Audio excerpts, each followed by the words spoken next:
everyone, Chris here, and welcome to my channel, and welcome to this week's reading vlog. So it is the 17th of August already. The time is absolutely flying, and I have so many books I still want to get to. I am hoping I catch up soon. I really, really do. I doubt it, given that I'm still trying to complete all of my goals, but I would love to not roll over like 20 books. So we're going to see what we can do. So after midnight last night, I was too tired to film. And then when I woke up this morning, it was super hot. So I intentionally didn't pick up the books I was in the middle of so I could use those to wrap up my vlog. And I have read quite a bit today that was not the books that I was in the middle of from last week, because I didn't want to have to try to pretend that I hadn't read anything. So I picked up a whole new set of books. The first being Magic Fox, which I gave 4 stars. This is a very cute series that follows a bunch of different children and a bunch of different magical animals, and the children helping the magical animals stay one step ahead of Sir Fitzroy, who wants to get rid of all of these magical creatures and has convinced the queen that they're dangerous, so she's supporting him in wanting to wipe them out. In this one, our main character is Poppy, and she knows about a magical fox family that is living in the park. And when Sir Fitzroy shows up in her town, she knows she's got to do everything she can to help them escape his clutches. This is a very cute series. They're really, really quick, easy reads. They have illustrations, which are sometimes full page and sometimes might be, let me see if I can find one, like part of a page. And I think that helps bring it to life. I think younger middle grade readers or early chapter book readers will really, really enjoy the series. It's very cute. It's got some really interesting lessons in it. I like Poppy's character development in this, even though it's a very short, simple book.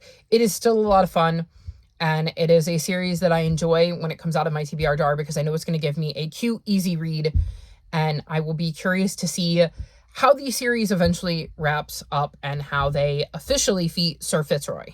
Then I read 2 History Smashers books. The first one is on Titanic, and I gave this 5 stars. And the second one is on the American Revolution, and I gave this 4. I thought the Titanic one was really intriguing. It really held my attention, but it could just be that I find the Titanic a more interesting topic than the American Revolution. This is a middle grade nonfiction series, and one of the aims of it is to bring some light to some of the tall tales that were told about each of these topics. I thought it was really interesting in both of them to hear some things that were maybe exaggerated or came about later. I think these are really great books to introduce a young reader to these particular topics. I think they're a lot more comprehensive than Who HQ, but I think both have their strengths when it comes to getting information on a historical topic or a topic in general into kids' hands.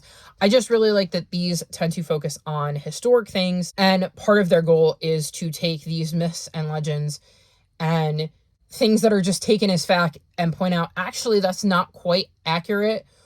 There's a whole History Smashers section, for instance, in the Titanic book that talks about Titanic rumors. Are they true, partially true, or smash-worthy? And I thought that was really interesting to see how there were some that were true, some that were false, and then there were some that were sort of true, sort of false. They had drawn inspiration from different places, and I thought that was interesting. And then there was definitely a few things in the American Revolution that I didn't know weren't facts, because they had been presented to me as facts, and I realize now that that's not necessarily true. For instance, Betsy Ross and whether she created the first American flag. And there is a famous portrait, and they talk about how the portrait isn't necessarily accurate and how there are no primary sources to suggest that she had anything to do with it.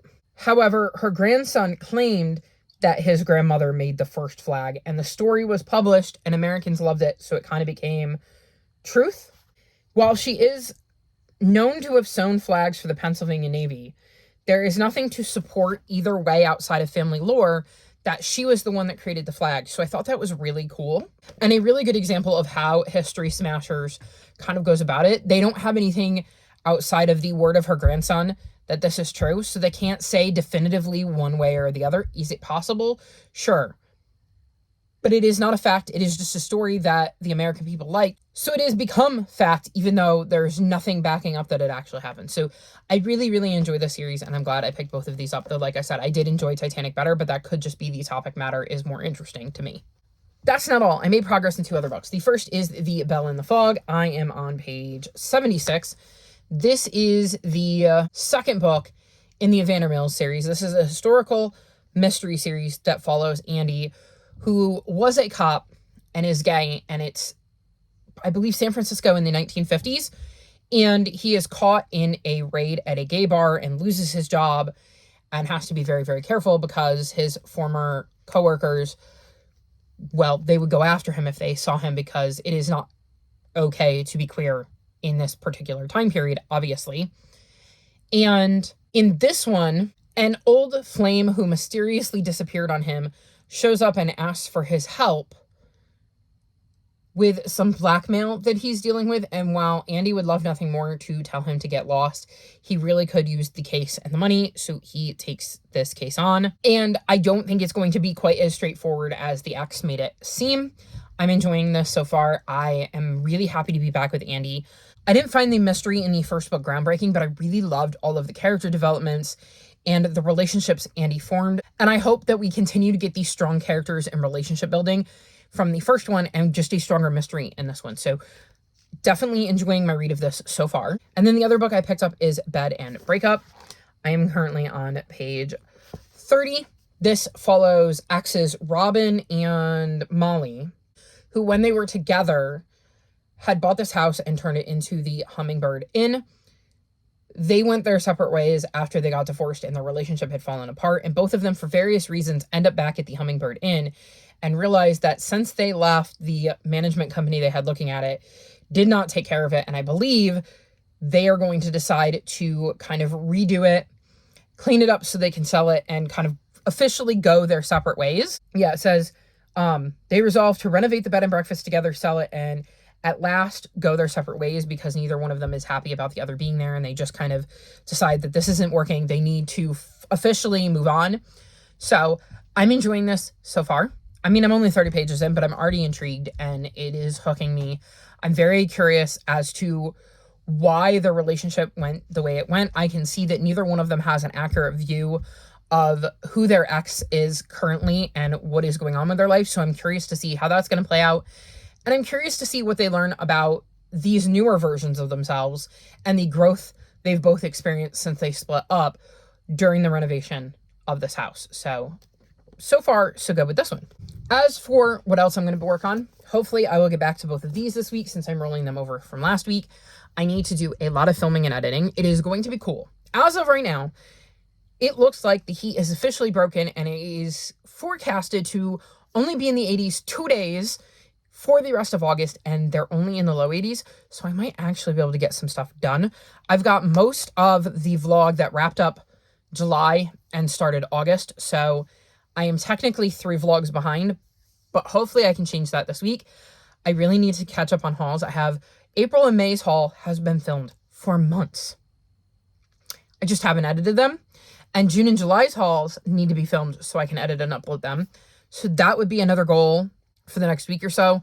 I also want to deal with that, because the sooner I film that, the sooner I can edit, and also then I don't have to worry about it getting hot again, because that would be the hardest one for me to film if it were to get hot, because the air conditioner just does not work being on, and I don't want to roast.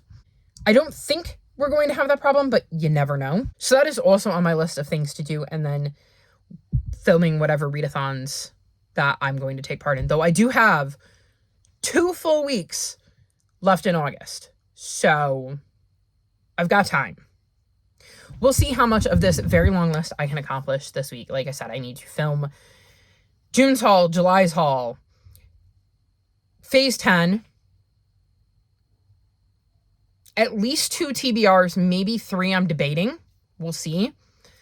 I've got my eyes on a couple of readathons. And then I need to edit, obviously 4 hauls, because I mentioned filming 2, and I have 2 filmed. I have 3 vlogs to finish editing, and then obviously if I film any TBR videos, I could edit them. And at some point, either for this Friday or next Friday, I need to give you all my anticipated September releases. So lots of stuff going on. I will say next Sunday, I have a pay-per-view.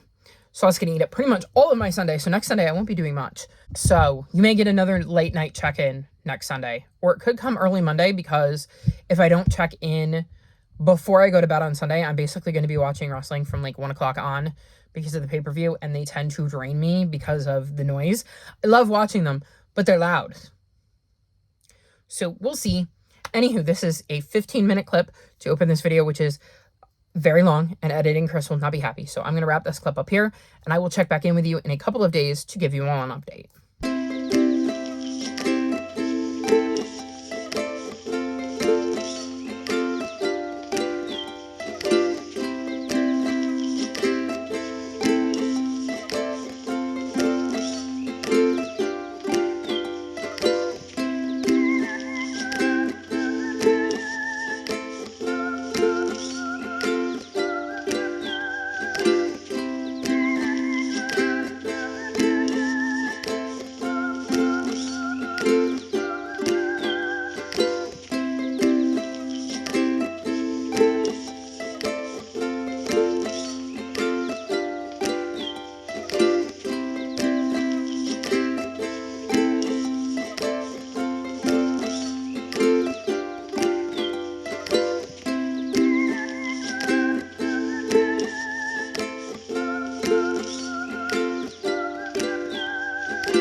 So it is Friday, and I thought I should check in, because I either do it today or I don't do it at all, since the vlog ends at midnight tomorrow. So I have a pretty decent stack here that I need to run you through. I meant to do it yesterday, and then I woke up yesterday and it was just not a good day, so I didn't end up filming. I'd hoped to sprint yesterday, and that just didn't happen. So here we are today. Also, fun fact, that is the first look you have at my new setup for Phase 10. Now, granted, Phase 10 almost certainly will come out before this vlog does, but I think it's really, really neat to see the like lack of blue. I like it a lot better. I have all of my little sticky tack here for my cards, so very, very excited to be filming that hopefully in the next couple of days, but we'll see. It has not been the best week, mentally or physically. I really hope that I start to kick out of whatever this summer has been, because I miss being present for you guys. I miss being on top of things, so we'll see how it goes. I'm trying really, really hard, and again, thank you all for your patience. And I will apologize because the fan of my air conditioner is on, but it is warm. Nowhere near as hot as it's been, but I need a little bit of airflow, and honestly, I have I don't know, yeah, there's 1 and 2. I have a couple of kitties in my bed, and it makes it really hard because I don't want to disturb them to get at the window, so we're just rolling with it. Anywho, reading-wise, I have not picked up Paris Dalincourt, and I have not picked up Tender at the Bone, but I did start Cat with a Clue. I'm only a few chapters into this. This is the next book in the Bookmobile Cat mystery series, so hopefully I can finish that in the next day or so, and that way I can wrap it up in this vlog. I don't know if I will get back to the others. My plan is to pick them up, but we'll see. I do, however, have an entire pile of books here I did finish. Let's start first with The Bell in the Fog. I gave this 4 stars. This is the second book in the Evander Mills mystery series. This follows Andy, who is queer in San Francisco in 1952 and was recently found out by his coworkers on the police force, and obviously that got him kicked off because it is not acceptable to be queer in the 50s. and he ends up kind of starting to do this PI type job, and he's trying to get that off the ground in this one, and an old flame named James shows up. He's being blackmailed, and he asks Andy for his help, and what seems to be a simple case soon turns into something that is a bit more complicated, while also dredging up some stuff from Andy's past. Just like the first one, I wasn't as into the mystery as I am with some other mysteries I've read, but I do really, really love the characters and the relationships that develop in the series, so I was massively invested in that one, and the plot wasn't bad, it just wasn't my favorite. So I think it kind of balances out with, I would probably say the mystery was a 3.5, and the character development and all of that was like a 4.5, so I averaged it out to a 4. I really like Andy and his character development and the relationships he develops, and I've grown very attached to him. So this is a series I will absolutely continue, even though the mysteries aren't my favorite, because I'm so attached to the characters in the world and I want to see what happens with them. So I thought this was another good installment in the series, but if you're more of a mystery person than a character person, or you weren't super attached to Andy in the first one, then maybe this isn't a series for you.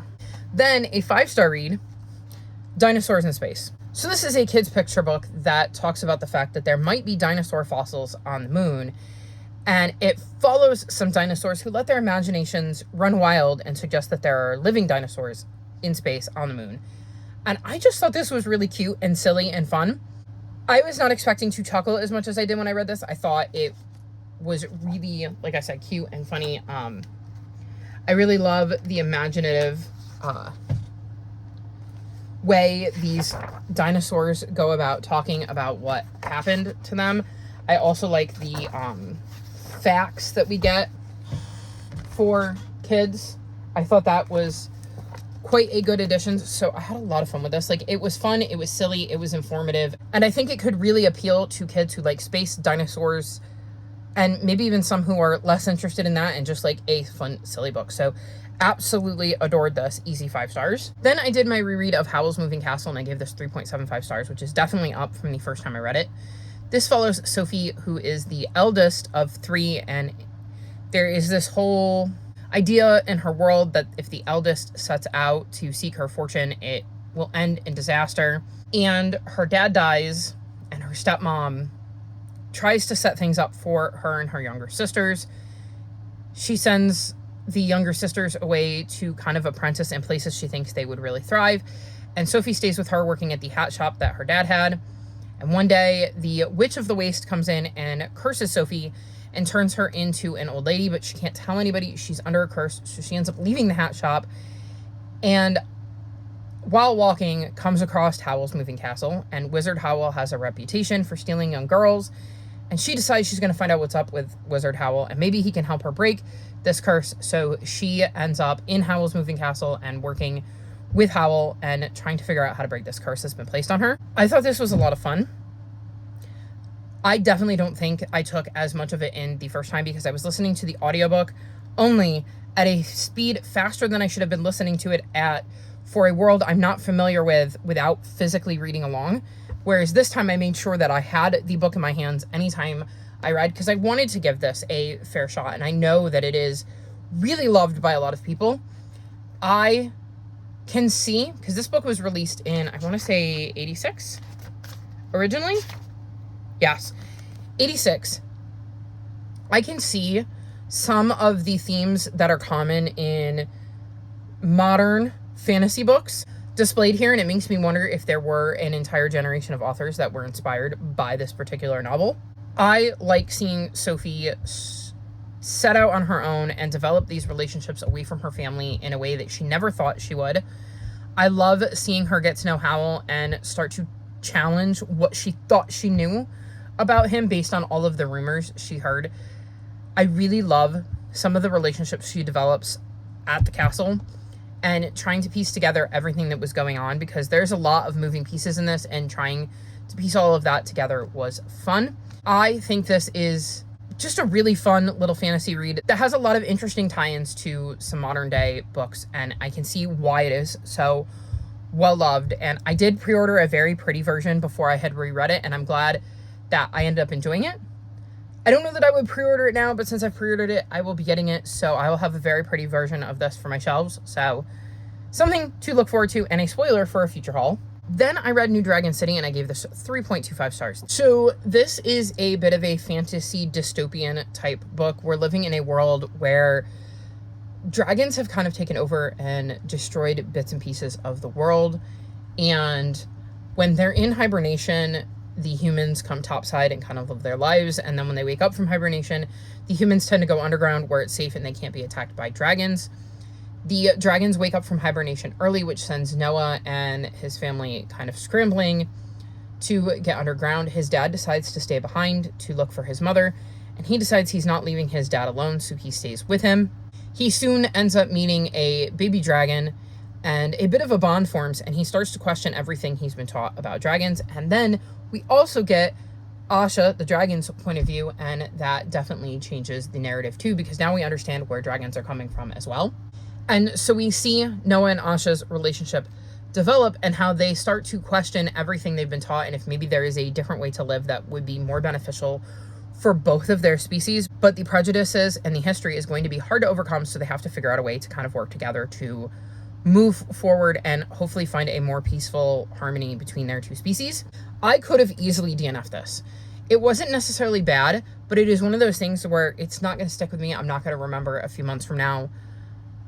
I don't have any desire to read anything more. I know there's a prequel to this, and I could see how there could be sequels, but if there are, I'm not interested. It felt very familiar. Like, I've read this book before, I've read these tropes before. It felt very predictable because I feel like I've read a lot of things like this before. Noah's dad was a jerk. I did not like Noah's dad, and every time Noah's dad was around, I got annoyed. And it made me not want to keep reading, which did not help. I think it's perfectly fine. Like, there's nothing really wrong with it. It just didn't click with me the way I had expected it to, especially when I realized we were getting Asha's point of view as well, which should have made me more intrigued, and it just didn't. Because as you all know, I love a good animal POV, and yet this didn't do much for me. So it was a very average book. Like I said, not bad, but nothing that is going to stick with me long term. Then I read Brood with Love, and I gave this 2.5 stars. This one just did not work for me. This follows Sage, who is a plant witch and has a apothecary that she works at that is owned by her grandmother. It will be hers one day.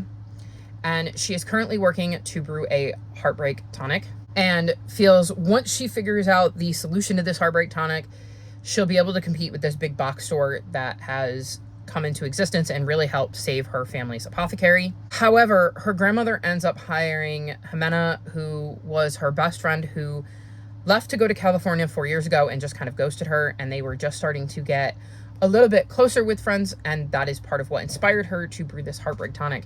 She doesn't want anything to do with Jimena, and during their first day at work, she gets frustrated and leaves to go on break, and within 20 minutes gets a call from Jimena saying the shop's been broken into, and when she comes back, realizes that not only has the shop been broken into, but a failed version of her heartbreak tonic has also been stolen, and it soon ends up getting drunk by a classmate and wiping her memory completely, and this puts the apothecary at risk if they can't figure out who the culprit was and how to reverse the effects of this failed brew.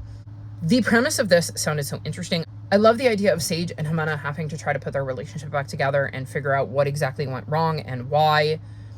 The way that kind of went down was really lacking for me. I didn't enjoy it. I didn't like the way it played out. There were so many things that I just felt were obvious in this that I was like, okay, I think this is happening. Yep, I'm right. I think this is happening. Yep, I'm right. I think this is happening. Yep, I'm right. So that really brought down my enjoyment because I felt like I didn't need to finish the book because I knew what happened very early on. I was also into the idea that, well, Jimena and Sage were trying to repair their relationship and work together. They had this mystery, but the mystery wasn't, like, intriguing.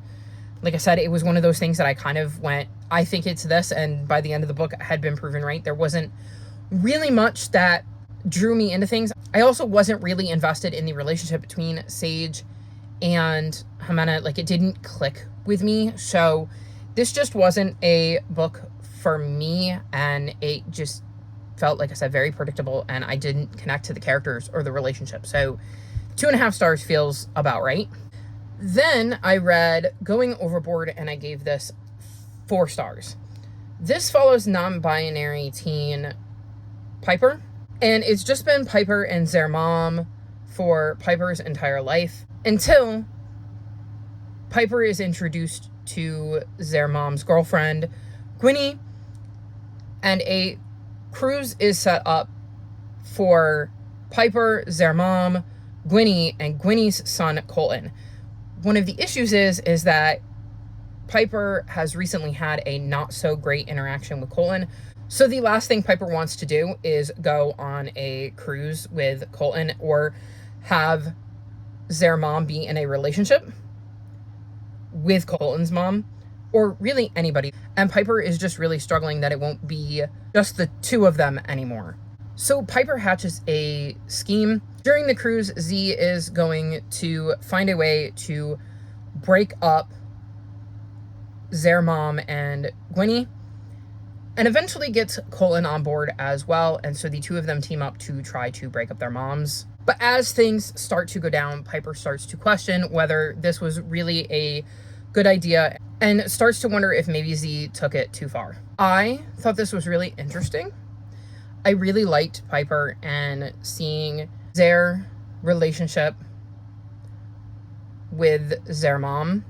I like the inclusion of Z, Zir, Zem, and hopefully I'm using them correctly. They're not pronouns I've come across frequently. I've seen them before, but I haven't used them frequently, so I'm trying really hard to make sure I'm getting the right pronoun in the right spot. So apologies if I've messed that up, but I am really trying hard because I have to think about it because I don't really use them. I've never met anybody who's used these particular pronouns before, and I know there is a learning curve, but I'm trying, so hopefully I'm not doing too awful badly. So I really love that there is that representation because it gives more people an opportunity to see different pronouns in use. I like seeing Piper on the boat and trying to figure out what Z wants to do and how Z wants to handle everything. The way Piper's relationship develops with Gwynnie and Colton is also very interesting, and how that kind of changes throughout the trip. I thought this was a really interesting look at a kid trying to come to terms with sharing and expanding their world a little bit with new people, and how scary that is, how scary change can be, but how it might not also be as bad as they thought. So I thought this was a very interesting look at that. And again, I love the fact that there is representation in a non-binary teen who goes outside of the typical she, he, they pronouns, because I think the more representation we see of that, the more that is put on paper, on screen, on page, etc., the more used to it we get. And I think that is important because not everybody is going to use she, he, or they pronouns. So I thought that was a very welcome addition, and I will always get excited when I see Carolyn Huntoon because they always put in some really good rep in their books. So I had a lot of fun with this one, although it was not my favorite of the books I've read by this author. Then I read The Smart Cookie, and I gave this 4 stars. This is a book I snagged for one of the little ones. Not sure which one, but I tend to read them so I can kind of figure out, okay, it's a picture book, but what age is this appropriate for, and which kid do I think would be most into it or benefit me most from it? In this one, you have the smart cookie who isn't feeling quite so smart. They aren't the best in school. They struggle a bit. And then a opportunity comes up where the assignment is to do something completely unique and creative, and whatever that is. And the smart cookie kind of realizes that maybe they aren't giving themselves enough credit. I think it is really, really cute.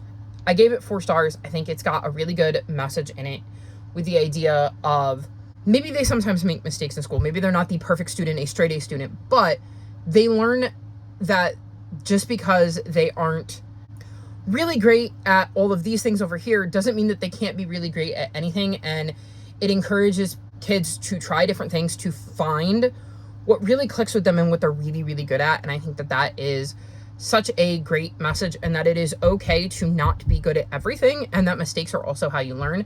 So like I said, I thought this was really cute with a good message, and I definitely think that one of the little ones would like it. And I really did think that the art style was fun, and I had a really good time with this one.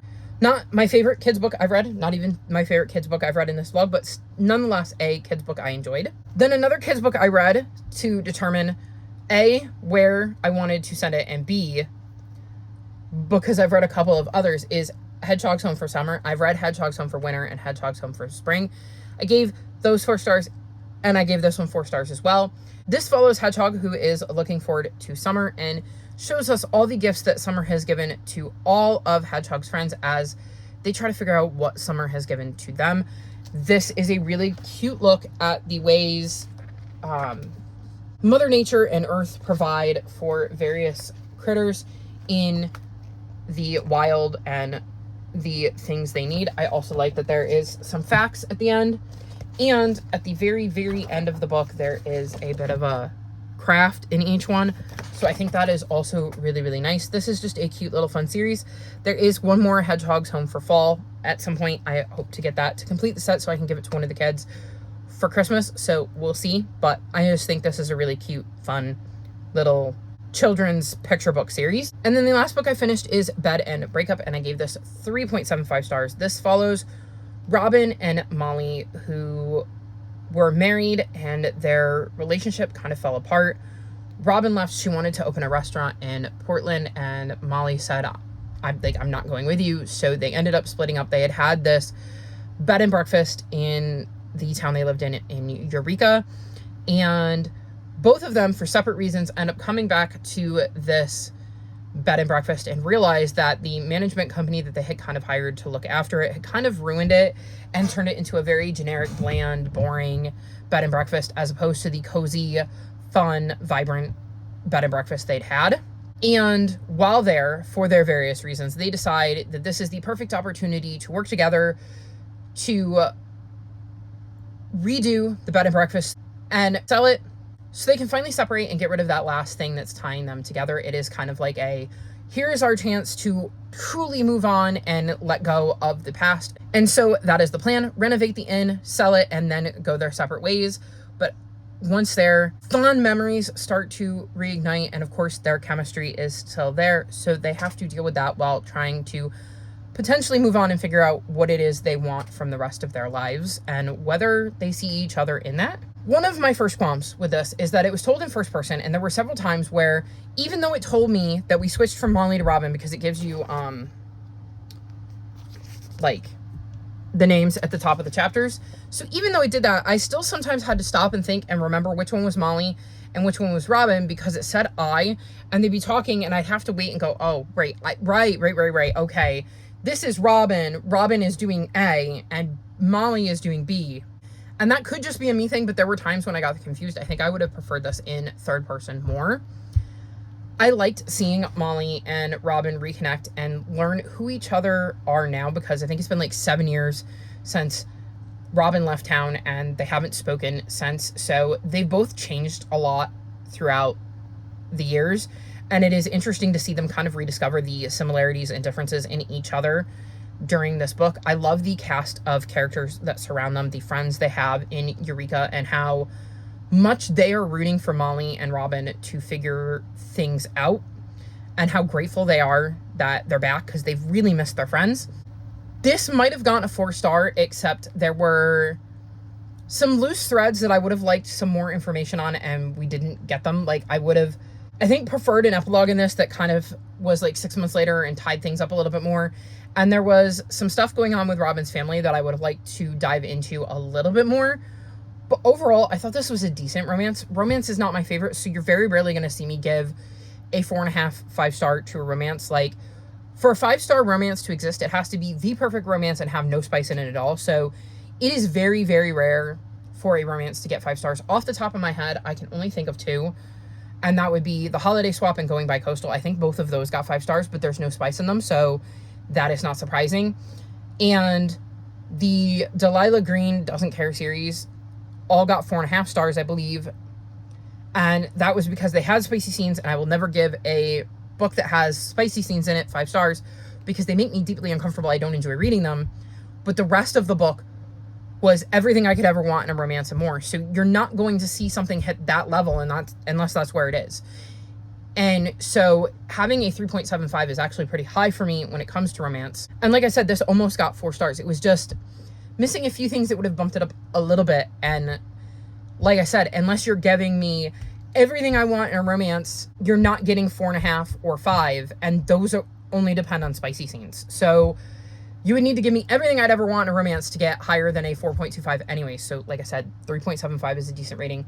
I feel the relationship was interesting. I liked seeing them renovate the bed and breakfast. Like I said, I liked seeing them relearn who each other are and how they've changed. And I like the cast of characters surrounding them. It just had some loose ends and some questions I had that I wish were wrapped up a little bit differently or a little more in depth. So that is my check-in. I've been doing decent. I'm not finishing my TBR. There's just no way I'm finishing my full August. I'm going to keep rolling books over. At some point, I'm going to have to start over. I think December. We're going to give it through the end of the year. And then in January, fresh slate. Anything that I haven't read that's not a library book is going back on my shelves. And I'm going to stop trying to roll it over because it's getting ridiculous. Like, just ridiculous. So we'll see how much more I can get through in the last, 36 hours of this vlog. And I will check in again and let you know.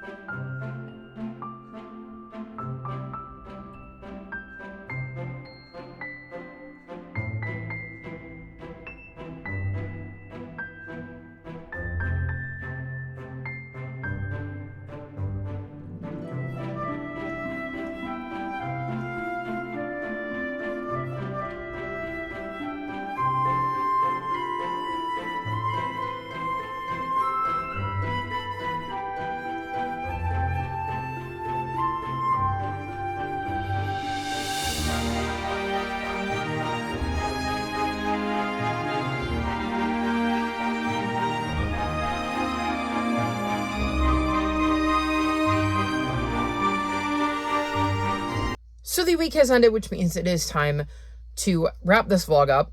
I am very tired. I have a pay-per-view tomorrow, so I had no choice but to film this before I go to bed because the pay-per-view is taking place in London, so it starts at like 1 p.m. my time.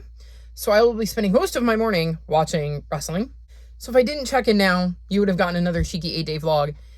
And well, I mean, I could have done it this week, but I didn't say I was going to do it this week, so we're just going to go with it. Hopefully everything I say makes sense. I'm a little sleepy, so we'll see.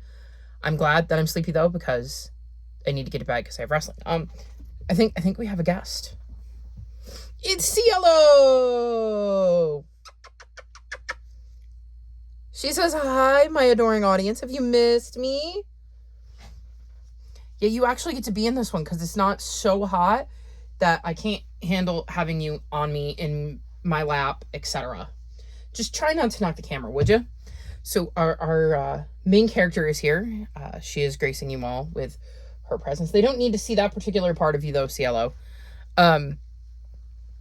So I did manage to finish one book since I last spoke to you, which, I mean, given that it was like 36 hours ago, is not really surprising that it was only the one. And that is Cat with a Clue, and I gave this 3.75 stars. This is the 5th book in the Bookmobile Cat Mystery series. So this series follows Minnie, who runs the Bookmobile for her local library, and her cat, Eddie, in the first book, sneaks on the Bookmobile and kind of becomes the mascot for the Bookmobile, even though Minnie isn't sure she's supposed to be having a cat on the Bookmobile. And they usually stumble across some sort of body. In this one, they find a body in the library, and Minnie soon realizes there's a lot more to this mystery than meets the eye. Originally, it looks like this person is back in town for a family funeral, but that doesn't ring true with her being in the library, so Minnie ends up obviously getting involved because it took place at her place of work, and trying to sort through what is going on, and discovers that there is definitely a pretty decent motive for this potential murder happening. And I thought the mystery was intriguing. These, I don't think will ever get higher than maybe a 4.25. They could surprise me, but I'm feeling they're going to be right in the 3.5, 4.25 range. I really love Eddie and just what he brings to the series and the connection he helps forge between different characters. I think Minnie is an interesting character. I like one of the decisions she made in this book. I was surprised she made the decisions that she made, but I really do like the decision that she made. So I'm really excited to see where that leads in the coming books. I think there's going to be some interesting little shakeups in the next few books, and I think that'll be interesting to see how they fit in with whatever mysteries we're trying to solve. There were parts of the mystery I really liked, like the why a person might have committed this murder. I thought that was really intriguing, but I wasn't necessarily into the who as much. So it was a mystery that had some stuff I really liked and some other stuff I didn't necessarily care about. But this is a series where I'm growing attached to the characters, so I will continue to read it because the mysteries aren't bad. They keep me engaged and they're really good for a quick, easy, fun read.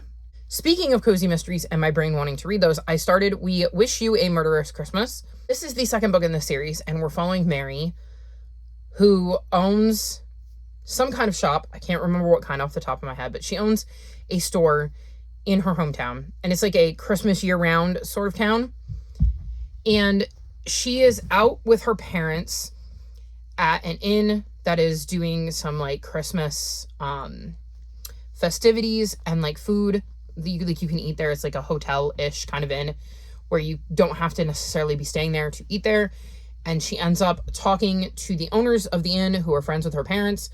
And the husband of this duo ends up having a heart attack. And he survives, but he's not doing great. And his son comes to town and immediately begins to rub people the wrong way, starts talking about changing things and turning it into a much more generic sort of location, since he has the ability to do this, since it is his stepmom that owns the inn with his dad, and his dad has kind of given his power over to his son. And then his son ends up dead, and there is no shortage of suspects, given that a lot of people were not enjoying the way he was treating people and the idea of him changing things in a way that would really affect a lot of the local businesses in town. So that's where I'm at. We just found like the body and the murder just happened. I will say the first book in this series, I remember being really upset about the way Mary treated her puppy and not liking how that played out. So far, I haven't seen anything egregious, but I still don't necessarily think she's the right person to have a dog. So we'll see how that continues to play out, right, Cielo? Cielo says yes. I have more books. You're making it hard to pick them up, though. Although, lucky me, I'm wearing a shirt because she's trying to nibble on me. Then I also started Lost Kingdom, which is the second book in the Order of the Majestic series. I made it to page 84 and I just startled the cat. I don't know that I could tell you what happened in book one. Not in a way that doesn't spoil things. Like the stuff I remember from book one are very spoilery. We're following a kid named Joey. And anything I tell you about what's going on in this book will spoil things for the first book. I know it involves magic and like more magician type magic, but I think there was a like magical element to it. But there was definitely a magician that I remember Joey interacting with. And I don't remember when I read the first, but like I feel like it hasn't even been a full year. Any of the details are sparse. So I will have to look into that before I wrap this up in next week's vlog, so I can give you guys a more idea of what's going on. I just remember that we followed Joey, and I remember him going into like an auditorium and ending up coming across this magician, and that is most of what I remember from the first book. I remember a little bit more, like I said, towards like the end, and I can't really say anything because like spoilers, but I'm curious to see where this one goes. Like I definitely feel like I remember enough of the important plot bits to keep going with this. It's just hard to talk about a book in a non-spoilery way when you're trying to remember the more basic, simple details, as opposed to, yes, this is how the book ended because Joey did X, Y, and Z at the end. Right. As I'm reading this, I'm remembering the end of the last book. I can't tell you that part, you know? So we'll see how this one goes. And I do plan to get to book 3. So hopefully I will be able to get to that before the end of the month. But, you know, there's not that much time left. So again, we'll see. Cielo, you are making this extremely hard. Though hopefully you all are enjoying your Cielo content. Oh, she hopped down. Let's try to get through. Paris Dalincourt is about to crumble. So I am on page 68. I did read a little bit more of this. This is the second book in the Winter Bakes All series. And in this one, we're following Paris, who is going to be going on to Bake Expectations. And Paris has anxiety and definitely some low self-esteem. And so being in his head truly is not fun. I don't know that I'm enjoying this one per se.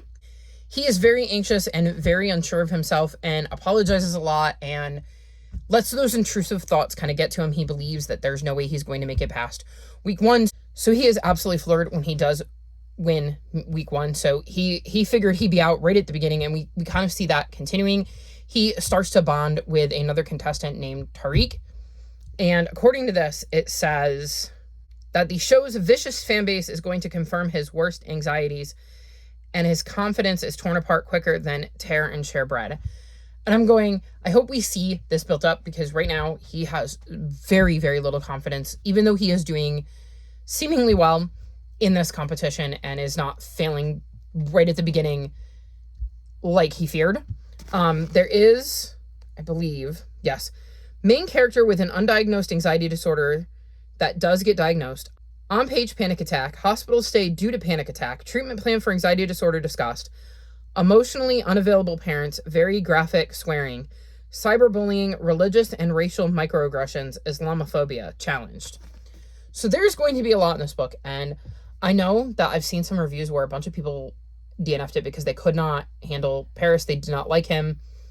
They did not like the way being in his head felt. But as somebody who has anxiety, I feel it.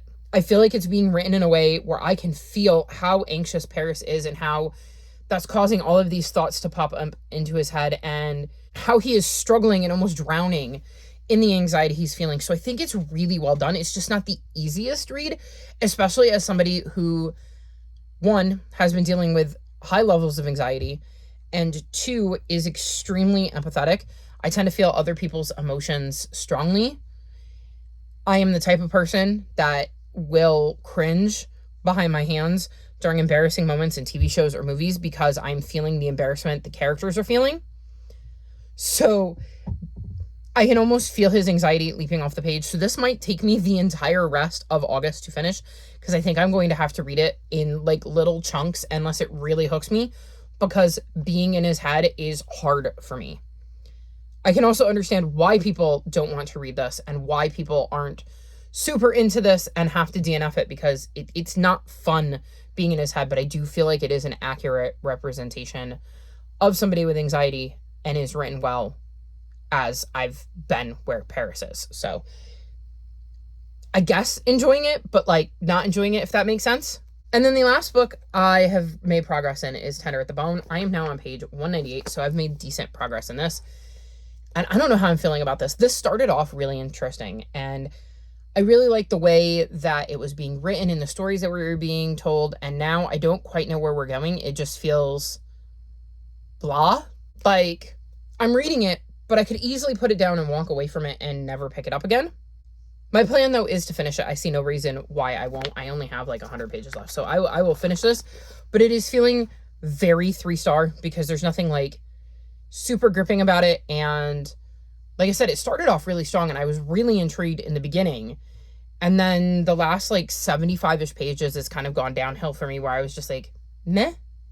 So we'll see what I think of at the end. Maybe it'll make more sense once I finish the whole story of why I'm reading the things that I am, and why Ruth Reichl has chosen these particular moments to tell in her story. So there you have it. That is the end of this vlog. I think it was a successful week.